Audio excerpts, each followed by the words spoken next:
Hello, everyone, and welcome back. If you enjoy exploring the deepest mysteries of physics and the universe, consider subscribing. Today, we're asking a question so fundamental that it reaches beneath every star, every planet, every atom, and even your own body. Everything around us is made of particles, electrons, quarks, neutrinos, photons. But where do these particles actually come from? Were they created during the Big Bang? Have they always existed? Or is reality hiding something even deeper beneath them? Look around you for a moment. The chair beneath you, the screen you're watching, the air filling your lungs, the beating of your heart, the neurons inside your brain producing every thought you have ever experienced.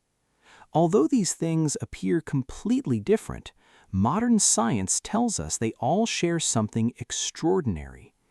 Everything is built from the same tiny ingredients. Thousands of years ago, this idea would have sounded impossible. To ancient civilizations, the world appeared infinitely diverse. Wood behaved differently from stone. Water behaved differently from fire. Living creatures seemed fundamentally different from lifeless matter. There appeared to be no reason to believe that everything shared a common origin. Yet philosophers began asking a surprisingly modern question. If you keep breaking an object into smaller and smaller pieces, what happens in the end?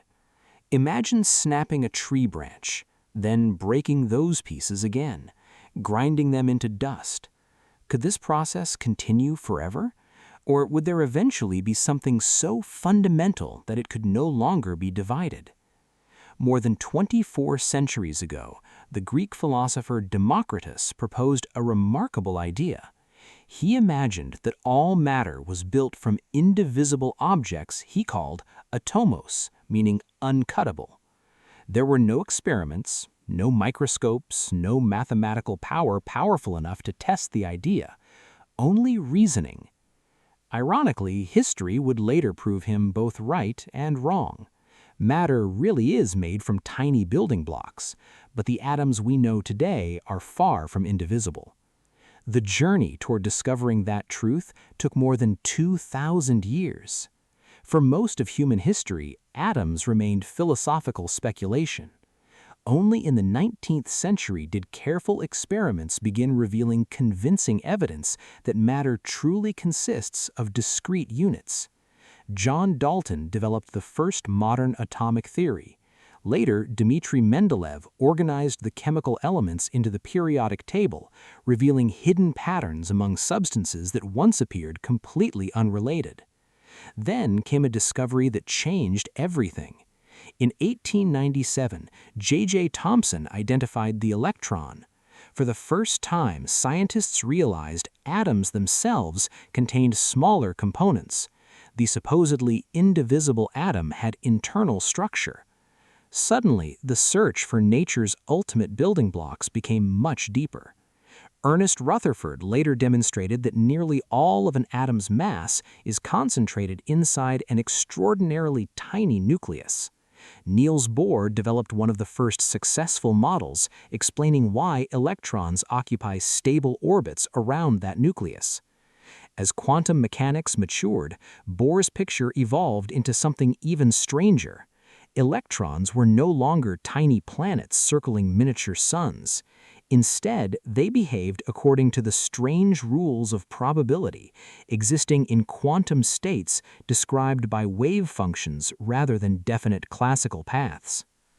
By the middle of the 20th century, scientists had uncovered another surprise. Protons and neutrons were not fundamental either. High-energy particle accelerators revealed they contained even smaller constituents called quarks. Today, according to the standard model of particle physics, ordinary matter is built primarily from just a few elementary particles: up quarks, down quarks, electrons, neutrinos, alongside particles responsible for carrying the fundamental interactions, such as photons for electromagnetism and gluons for the strong nuclear force. At first glance, this appears to be the end of the story. Surely these elementary particles are the ultimate ingredients of reality. After all, every experiment performed so far has treated them as point-like objects with no measurable internal size. But physics has taught us to be cautious whenever something appears obvious. History repeatedly reminds us that today's fundamental often becomes tomorrow's approximation. Atoms once seemed indivisible, then they contained electrons. Protons seemed elementary, then they contained quarks. Should we assume quarks truly mark the end, or could nature once again surprise us? This question drives some of the most ambitious research in modern physics. Yet, before searching for anything smaller than particles, we must answer a more basic question. What exactly is a particle? The answer seems obvious. A particle is a tiny object, a microscopic ball, a little point moving through space. Simple. That picture feels natural because it resembles our everyday experience. Throw a baseball, roll a marble, watch raindrops fall. Everything behaves like individual objects moving through space. For centuries, scientists imagined microscopic matter behaving similarly, tiny solid spheres bouncing and colliding according to Newton's laws. Even after atoms were discovered, many illustrations continue showing electrons and nuclei as little balls. Those images remain useful for introducing chemistry and basic physics, but they hide something profoundly important. Because when physicists actually investigated particles using increasingly powerful experiments, those tiny balls began behaving in astonishing ways. Sometimes electrons produced interference patterns normally associated with waves. Photons, which we think of as particles of light, behaved like continuous electromagnetic waves in some experiments and localized packets in others. Neutrons displayed wave-like diffraction. Entire atoms demonstrated quantum interference. The deeper physicists looked, the less particles resembled tiny marbles. Instead, they behaved as though reality itself refused to choose between waves and particles. This strange duality puzzled scientists for decades. How could something be both? Were particles waves, waves particles, or were both pictures incomplete? The breakthrough emerged gradually through the development of quantum field theory during the 20th century. It required physicists to abandon one of humanity's oldest intuitions. Perhaps particles are not the fundamental objects of reality at all. Imagine standing beside a perfectly calm lake at sunrise. The water appears smooth. Then a single ripple spreads across the surface.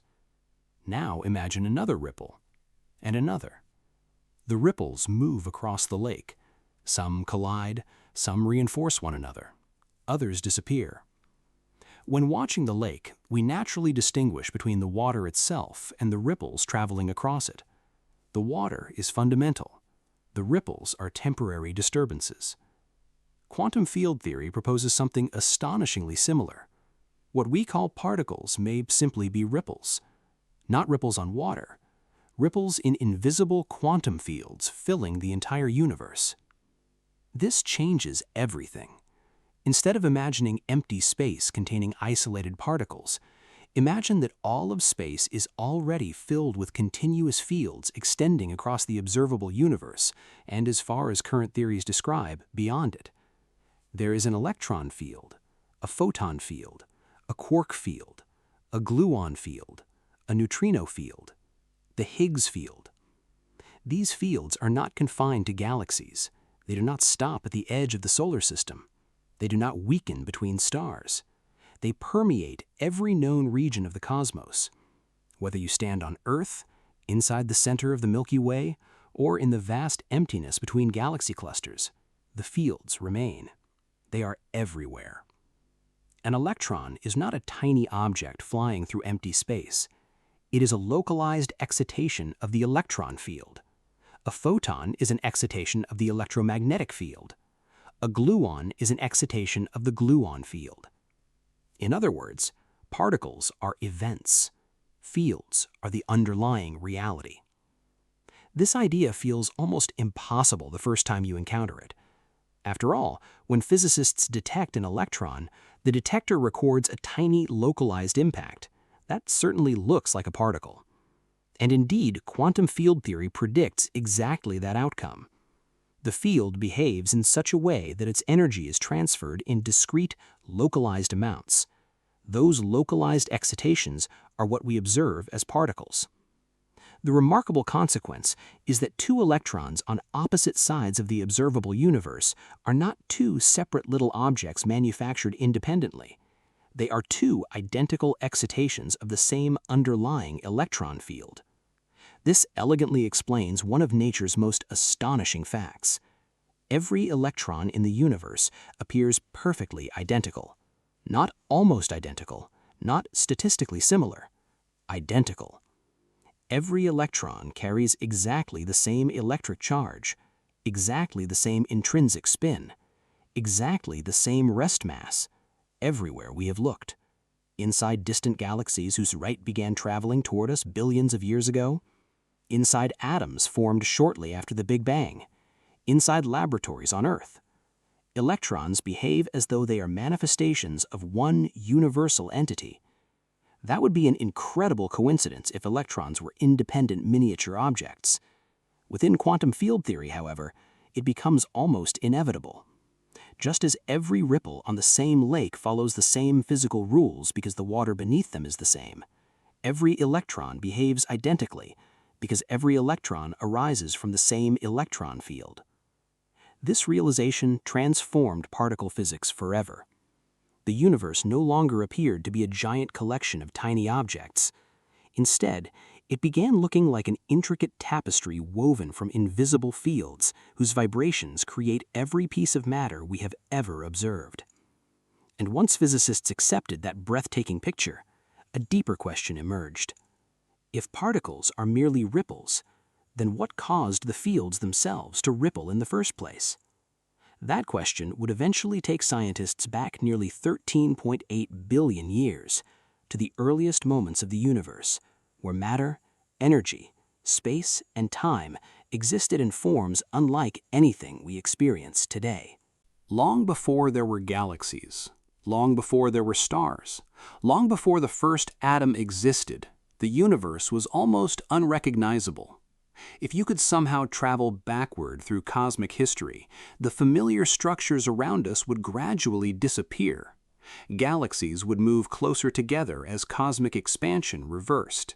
The vast filaments of the cosmic web would shrink. Galaxy clusters would merge into an increasingly dense universe. Eventually, even individual galaxies would no longer exist. The Milky Way would dissolve into an enormous cloud of extremely hot plasma. Continue traveling backward. Stars themselves disappear. The nuclei inside those stars break apart. Electrons can no longer remain bound to atoms. Matter becomes an intensely energetic sea of free particles racing in all directions at speeds approaching that of light. Go further still. The temperature climbs into trillions of degrees. At these extraordinary energies, even protons and neutrons lose their identity. The quarks inside them are no longer confined. Instead, the universe becomes filled with an exotic state of matter known as a quark-gluon plasma. This is not merely a theoretical idea.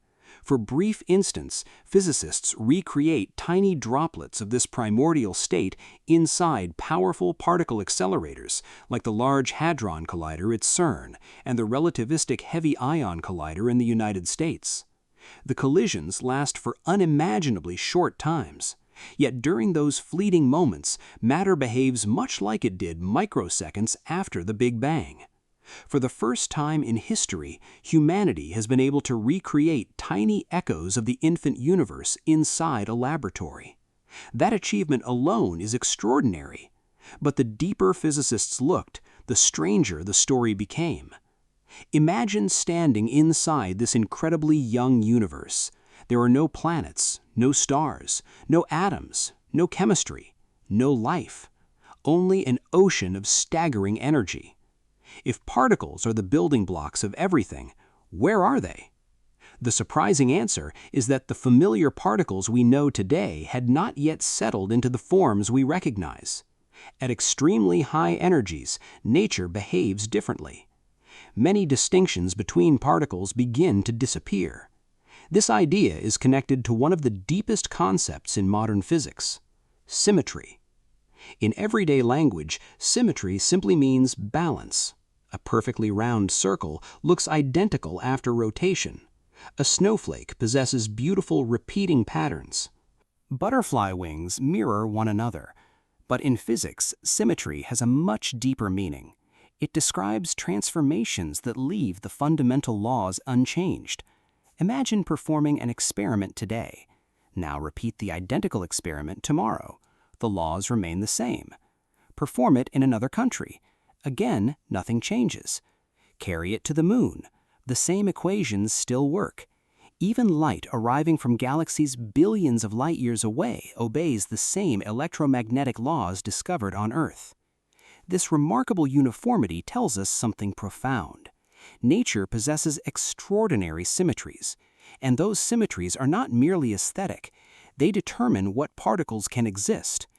One of the greatest discoveries in the history of mathematics came from the German mathematician Emmy Noether in 1915. Her theorem revealed a breathtaking connection. Every continuous symmetry of nature corresponds to a conservation law. Because the laws of physics remain unchanged over time, energy is conserved. Because they remain unchanged from place to place, momentum is conserved. Because they remain unchanged under rotations, angular momentum is conserved. These are not separate accidents. They arise from symmetry itself. Many physicists consider Noether's theorem one of the most profound insights ever achieved in theoretical physics. It quietly governs almost everything: the motion of planets, the collisions of particles, the stability of atoms, the evolution of galaxies, the conservation laws shaping the entire observable universe. But the early universe possessed even greater symmetry than today's universe.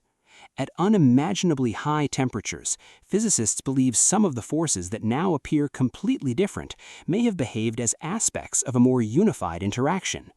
Today, we recognize 4 known fundamental interactions: gravity, electromagnetism, the strong nuclear force, and the weak nuclear force. Each behaves differently. Each possesses different strengths. Each governs different phenomena. Yet, as physicists calculate conditions at increasingly higher energies, an intriguing pattern begins to emerge. The distinctions between these forces gradually diminish. It is rather like watching ice melt. At first, you recognize snowflakes. Eventually, the individual crystals disappear. Only liquid water remains. Could the forces of nature behave similarly? Could the diversity we observe today emerge from something simpler? This possibility has driven decades of research into grand unified theories, and ultimately a quantum theory that also includes gravity. Although no complete theory has yet been experimentally confirmed, the mathematics repeatedly hints that the universe may have begun in a state of far greater unity than the one we inhabit today. If that is true, then particles themselves may not be permanent ingredients of reality. Instead, they could be the frozen consequences of a changing universe.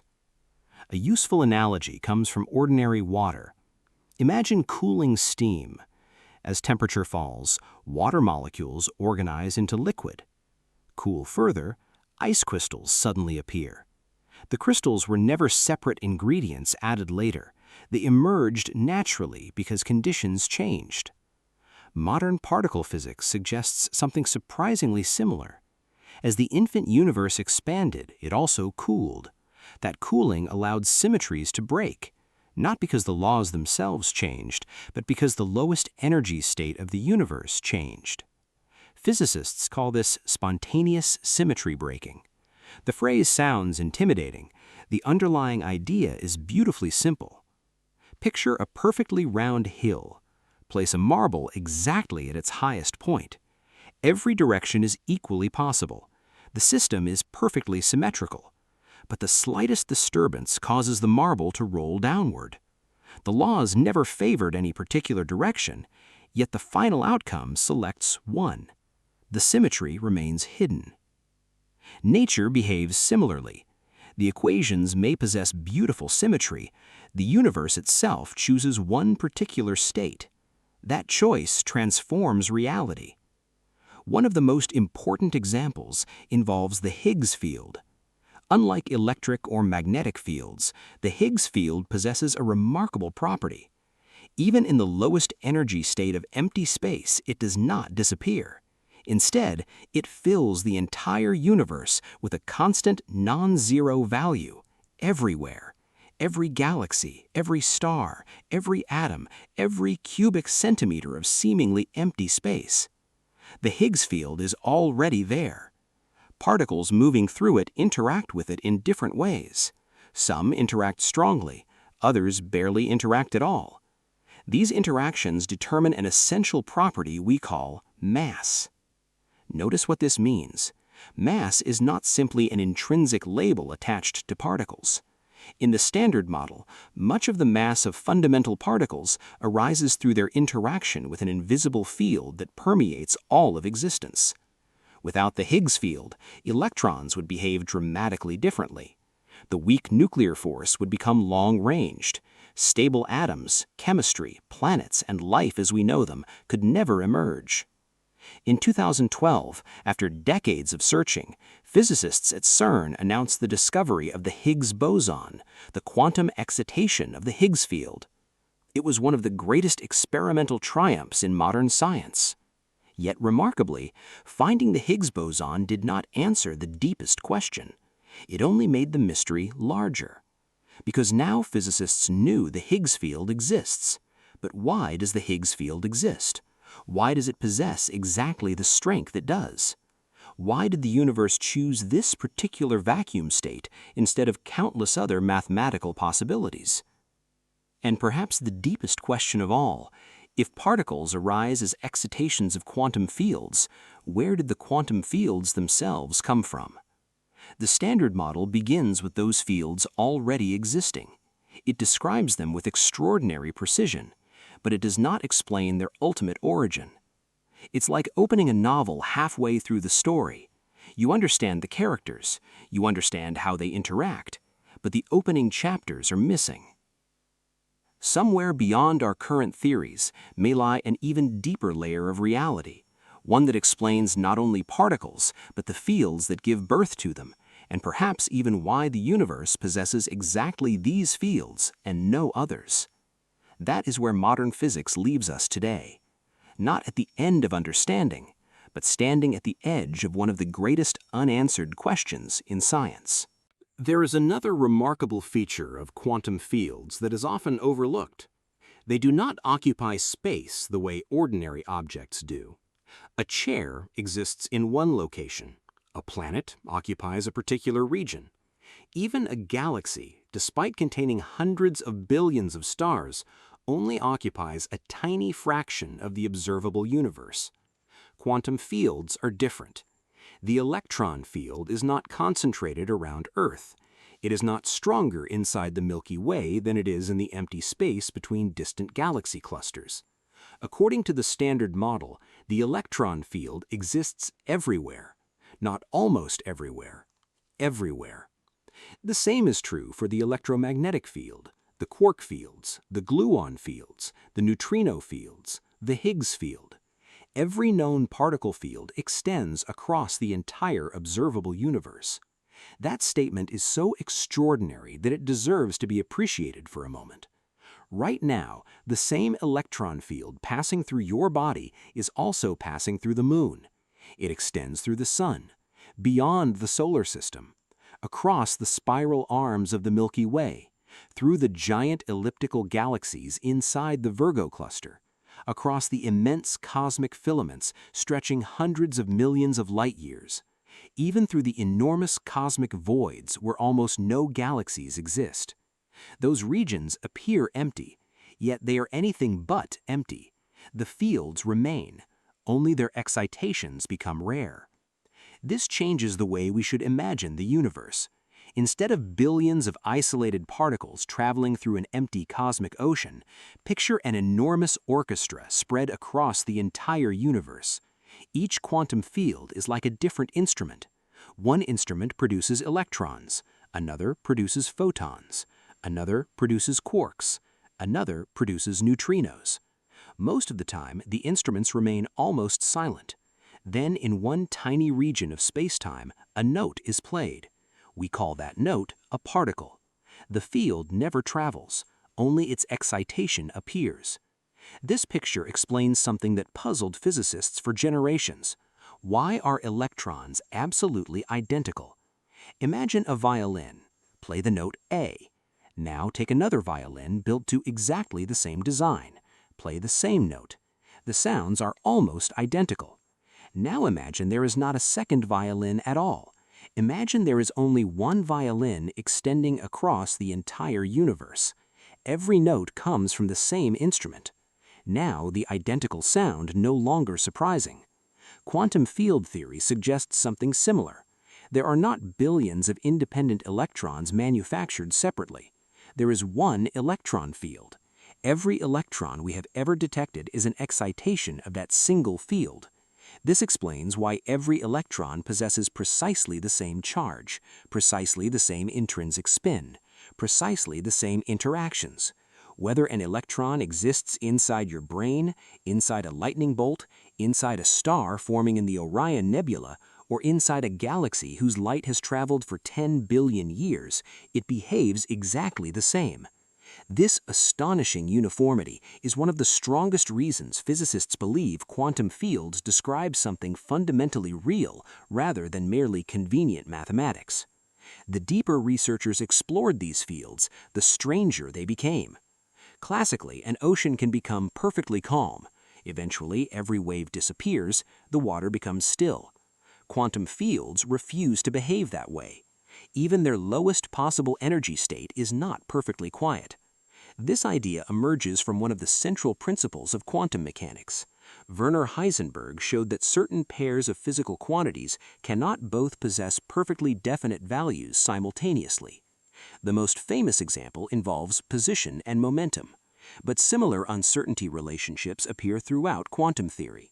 They imply something profound. A quantum field can never remain completely motionless.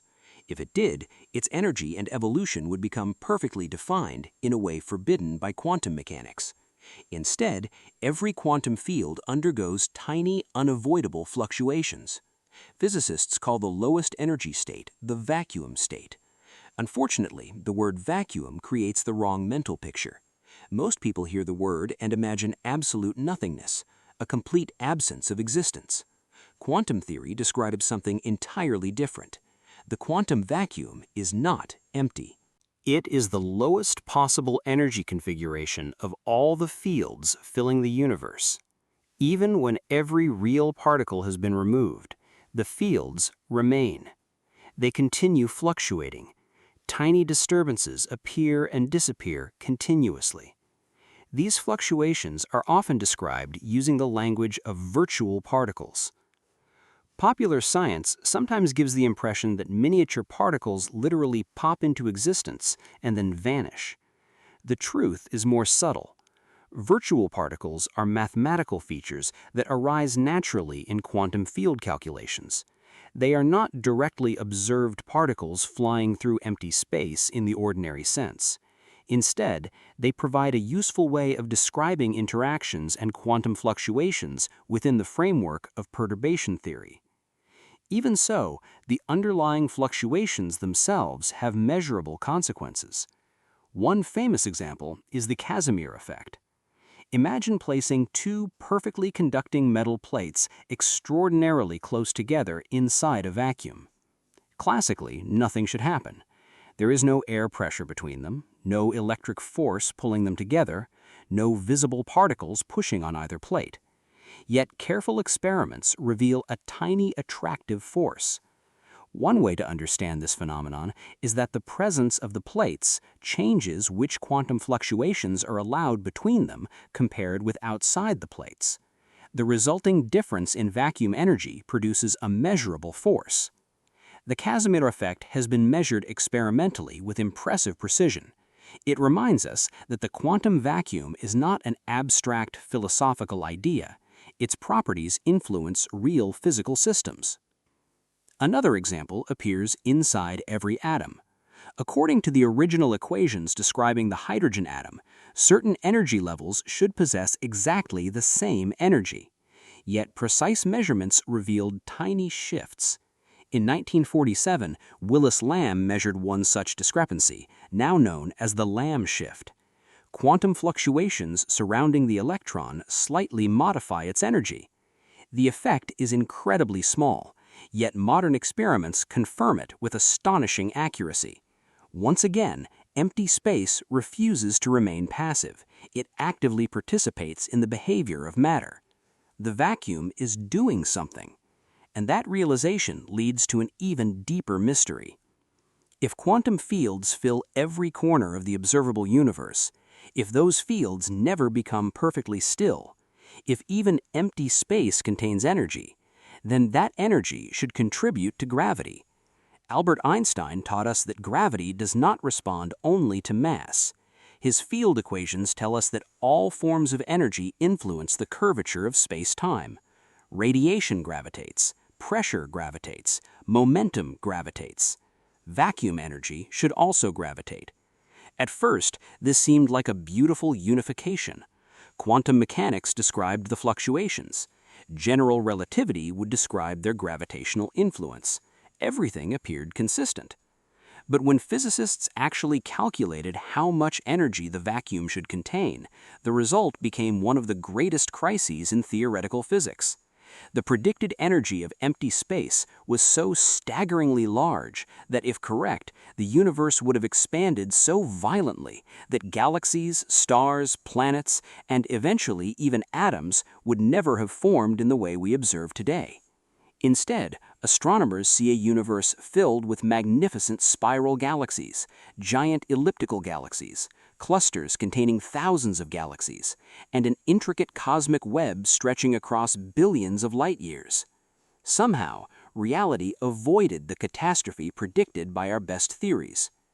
Either quantum field theory is incomplete, or general relativity becomes incomplete under these conditions, or both theories are pieces of an even deeper framework that humanity has not yet discovered. And perhaps that is the most humbling lesson of all. The same mathematical framework that predicts the behavior of electrons with extraordinary precision also points toward a profound gap in our understanding of the universe. The particles we observe may not be the final layer of reality. The fields that create them may not be the final layer either. Somewhere beneath both may exist a deeper structure, one capable of explaining not only where particles come from, but why the universe contains exactly these fields with exactly these properties, allowing galaxies, stars, planets, and conscious observers to exist at all. Most people imagine that once physicists discovered quantum fields, the search was over. After all, if particles are simply ripples in invisible fields, then surely those fields must be the final building blocks of existence. For several decades, many physicists were content with exactly that picture. The Standard Model became one of the greatest scientific achievements in history. Every new experiment seemed to confirm it. Particle accelerators discovered quarks. They discovered gluons. They discovered the W and Z bosons. Finally, in 2012, the Higgs boson completed the last missing particle predicted by the Standard Model. It was a triumph decades in the making. And yet, something uncomfortable remained. The Standard Model describes the behavior of quantum fields with astonishing precision, but it never explains why those fields exist. Imagine opening a dictionary. Every word is defined using other words. Eventually, you begin asking a dangerous question. Where does the very first definition come from? Physics finds itself facing a remarkably similar problem. The Standard Model begins by declaring that the electron field exists, the photon field exists, the Higgs field exists, the quark fields exist. It tells us exactly how they interact. It predicts their behavior with incredible accuracy. But nowhere does it explain why the universe contains these fields instead of completely different ones, or perhaps none at all. This may sound like philosophy. In reality, it is one of the biggest unanswered scientific questions of our time. Why these fields? Why these particles? Why these exact mathematical symmetries? Why these exact masses? Why these exact charges? Every successful theory eventually reaches assumptions that it cannot explain. Newton assumed space and time already existed. Einstein assumed space-time existed. Quantum field theory assumes fields exist.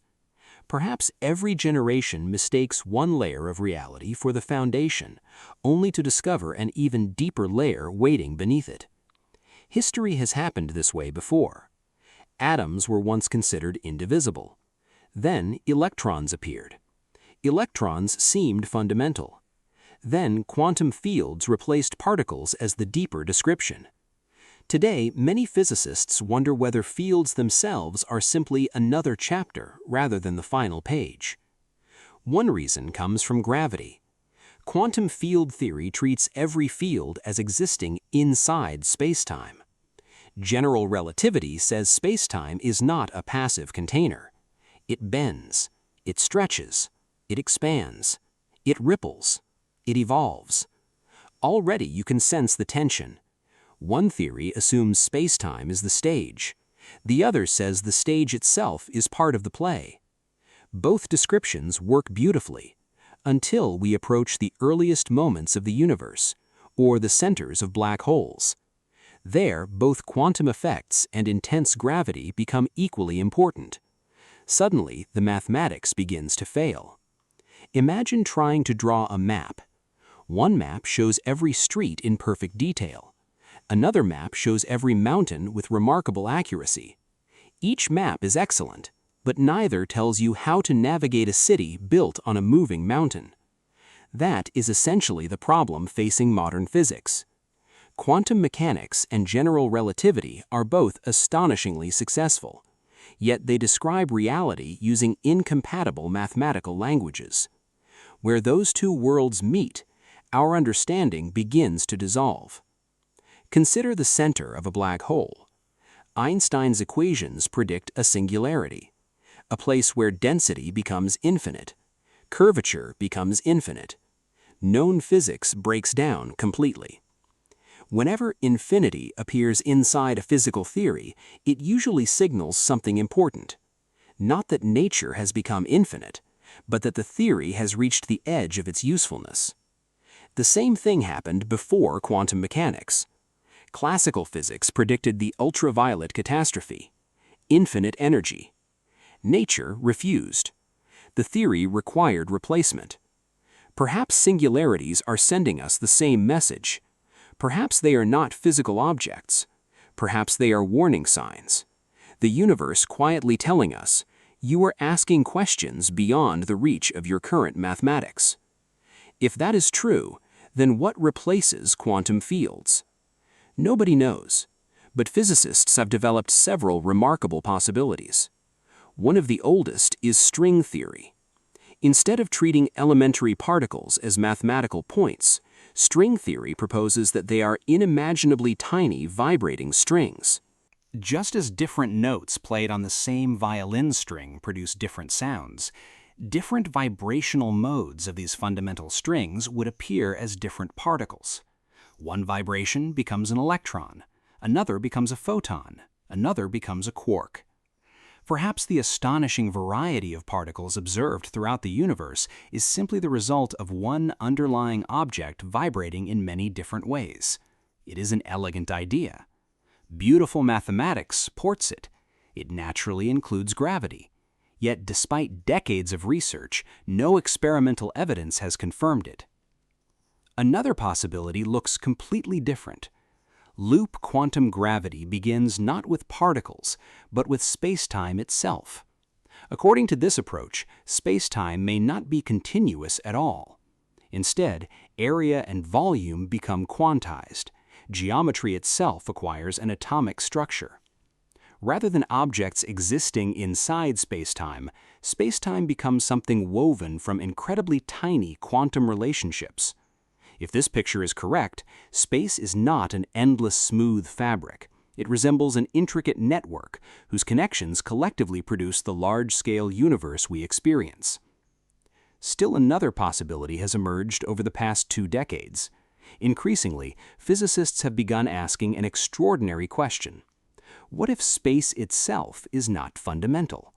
What if space emerges from something even more abstract? This idea sounds almost impossible, yet mathematics has begun pointing in exactly that direction. Some calculations suggest that quantum entanglement, one of the strangest phenomena in quantum mechanics, may actually determine the geometry of spacetime itself. Entanglement is often introduced as a mysterious connection between particles, but perhaps that is looking at it backwards. Perhaps particles become entangled because spacetime already possesses a deeper informational structure. Or perhaps spacetime exists because of entanglement. In recent years, researchers have uncovered remarkable links between quantum information theory, black hole entropy, holography, and the geometry of spacetime. The connections are so unexpected that some physicists have proposed an astonishing possibility. Reality may not be built from matter, or energy, or particles, or even fields. It may be built from information. Not information in the everyday sense of words or computer files, but information in the most fundamental physical meaning, the relationships describing possible quantum states. If that sounds unfamiliar, remember that every revolution in physics has forced humanity to abandon an older intuition. The Earth was not the center. Space was not absolute. Time was not universal. Particles were not tiny solid balls. Perhaps our next great discovery will require one more step. Perhaps fields themselves are not the foundation. Perhaps they emerge from something even deeper. And if that is true, then the question we asked at the beginning of this journey, where do particles come from, may have a surprising answer. Particles come from fields. Fields may come from geometry. Geometry may come from information. And information may be the closest thing we have yet found to the true language in which the universe is written. But even that may not be the end of the story. The greatest discoveries in physics have often begun with the realization that what seemed fundamental was only a shadow of a deeper reality waiting to be uncovered. There is one final realization that changes the way we see not only particles, but reality itself. Imagine you were standing outside on a perfectly clear night. Above you, the Milky Way stretches across the sky. To your eyes, it appears peaceful. Billions of stars slowly orbiting the center of our galaxy. Beyond them lie billions of other galaxies. Some spiral gracefully through space, others collide over hundreds of millions of years. Clusters of galaxies form gigantic cities of light, connected by filaments stretching across the observable universe. Everything appears solid, permanent, ancient. Yet every one of those galaxies, every star, every planet, every living cell, every atom inside your body exists because tiny quantum fields behaved in exactly the right way nearly 14 billion years ago. If the electron field had been even slightly different, stable atoms might never have formed. If quarks possessed different masses, protons might become unstable. Hydrogen could disappear. Stars might never ignite. Without stars, there would be no heavy elements, no carbon, no oxygen, no planets, no life. The entire visible universe depends upon a remarkably delicate collection of quantum fields and the precise rules governing their interactions. This observation has fascinated physicists for decades, not because it proves anything mystical, but because it raises a scientific question that remains unanswered. Why these fields? Why these equations? Why these constants? Out of all the mathematically imaginable universes, why does ours possess exactly the ingredients required to build galaxies capable of producing observers who eventually ask these very questions? No experiment has answered that. No equation has fully explained it. And perhaps that is exactly what makes modern physics so exciting. Contrary to popular belief, science is not a collection of finished answers. It is an ever-expanding map whose edges become larger every time we make a discovery. Every generation has believed it was approaching the end. Every generation discovered an entirely new beginning. When Newton described gravity, it seemed complete. Then Einstein revealed gravity was the curvature of space-time. When atoms were discovered, they appeared fundamental. Then electrons and nuclei emerged. Protons seemed indivisible. Then quarks appeared. Particles appeared fundamental. Then quantum fields replaced them. Now physicists wonder whether fields themselves are merely another chapter in a story whose final pages remain unwritten. Perhaps one day, centuries from now, students will learn that quantum fields were only approximations of something far deeper, just as we now teach that atoms are not truly indivisible. Science has always moved in this direction, not toward certainty, but toward deeper questions. There is another beautiful lesson hidden within this journey. Everything you've seen in this video has begun with ordinary curiosity, not billion-dollar experiments, not giant telescopes, not particle accelerators. Curiosity. Someone once asked, "What is matter made of?" Another asked, "Can atoms be divided?" Another wondered, "What is light?" Someone else questioned, "Why are all electrons identical?" Each question looked small, almost innocent, yet each one opened an entirely new chapter in humanity's understanding of reality. Perhaps the greatest discoveries are rarely found by looking for extraordinary things. They begin by refusing to accept ordinary answers. Today, if you ask a physicist what everything is made of, the answer is no longer simply particles. The deeper answer is quantum fields. But if you ask where those fields come from, the conversation becomes quiet, not because physicists have stopped searching, but because the universe has led us to the edge of current knowledge. Beyond that edge, there are only hypotheses, mathematics, possibilities, and the hope that nature still has another secret waiting to be uncovered. Perhaps that secret will emerge from the next generation of particle accelerators, perhaps from observations of black holes, perhaps from gravitational waves, perhaps from a theory that has not yet been imagined. History suggests one thing with remarkable consistency. Whenever humanity believed it had reached the smallest building block, nature smiled and revealed another layer beneath it. Maybe that pattern will continue. Or maybe, for the first time, we truly have reached the deepest level. No one knows. And that uncertainty is not a weakness of science, it is its greatest strength. Science is not defined by claiming certainty. It is defined by having the courage to ask questions whose answers may completely transform everything we believe. The next great revolution in physics may already be waiting, hidden not inside the largest galaxy, nor inside the most powerful particle accelerator, inside a simple question that no one has yet thought to ask. Until then, every particle you have ever seen, every atom in your body, every ray of sunlight reaching Earth, every distant galaxy shining across billions of light years reminds us that the universe is far more stranger, far more elegant, and far more mysterious than our everyday experience could ever suggest. Thank you so much for spending this time exploring one of the deepest questions in modern physics with me. If you enjoyed this journey, don't forget to subscribe and join me for the next mystery, where we'll continue exploring the hidden laws that shape our universe. Until then, keep wondering, because every great discovery begins with a question. References: Steven Weinberg, The Quantum Theory of Fields, Volumes 1 through 3. Michael E. Peskin and Daniel V. Schroeder, An Introduction to Quantum Field Theory. Richard P. Feynman, QED, The Strange Theory of Light and Matter. Sean Carroll, The Biggest Ideas in the Universe, Quanta and Fields. David J. Griffiths, Introduction to Elementary Particles. Frank Wilczek, Fundamentals, 10 Keys to Reality. Carlo Rovelli, Reality is Not What It Seems. Brian Greene, The Elebant Universe. Peter Higgs, 1964, Original Higgs Mechanism Papers.